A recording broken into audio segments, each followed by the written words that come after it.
My adjournment debate is for the Minister for Transport Infrastructure, and the action that I seek is for the Minister to make public the costings of the Wimmera passenger rail project previously provided to my office in a meeting last year. The suburban rail loop has an uncosted project effectively without a business case that virtually nobody asked for, yet regional Victorians are fighting for public transport rail options.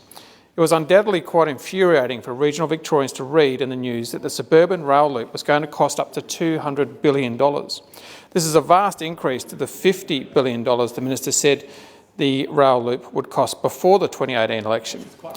Whilst the government have said Victorians voted for this project when they went to the last election, they may not have voted for the project at 4 times the cost.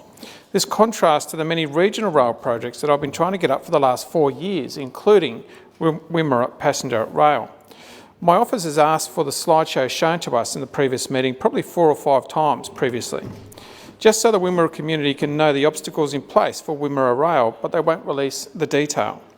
Another project is the Murray Basin Rail project, which has a history that goes way back before my time in this place. The full scope of the project was abandoned after there was a cost blowout, but the project was tipped to cost around $1 billion. This is 200 times less than the suburban rail loop for context. I've heard the Minister for Ports and Freight actually walked the Portland to Marina line of track a few months ago and was reportedly shocked as to how slow it travels. Now, I'm no athlete, but I could outrun this train, and that's saying something. Would be quicker. The track is such a terrible condition that there are speed limits around half of what should be. This is just one track that should have investment as part of the Murray Basin Rail project. Additionally, I've asked in this place about the Ballarat freight passenger rail separation project that was committed by the Minister before the last election. Again, it has been abandoned, saying, and I quote, "The review of the original Murray Basin Rail project business case found that significant investment, additional work and extensive construction would be required to separate freight and passenger lines through Ballarat," unquote. How much significant investment this would cost is unknown because the government refuses to release the review in full.